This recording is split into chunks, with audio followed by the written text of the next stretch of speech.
የተዘጋው ደጅ ይከፈታል።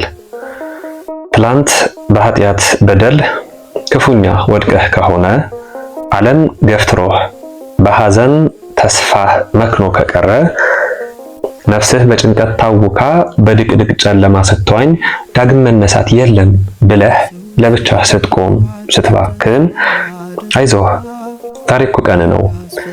የትንሣኤው ድል የታየበት የመቃብር ድንጋይ ተንከባሎ የሞት ጥላ የተገፈፈበት ወደቅኩ ብለህ አትደንግጥ። መውደቅ የሰው ልጅ ተፈጥሮ ዳግም መነሳት ነው እንጂ የማይቀረው ታሪክህን ሰብሮ። ሙሴ ጸሊምን አስቦ ወንበዴ የነበረው ቅዱስ ማርያም ግብፃዊትን እያት የንስሐዋ ብርሃን ፈውስ ጴጥሮስ በክህደት ፈርቶ ካደው ተብሎ አልቀረም። በእንባ ታጥቦ ተነሳ አላስቀረውም ያ ክፉ ሰዓትም። ዛሬ ደጁ ይከፈታል።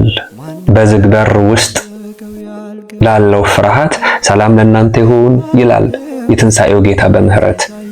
ተስፋ መቁረጥ ለሞት ነው፣ ተስፋ ማድረግ ግን ለሕይወት። ከወደቅክበት ተነሳ፣ ዛሬ አግኝተሃል ዳግም ዕድል። የተቀበረው ተስፋ እንደ ጌታው ዛሬ ይነሳል።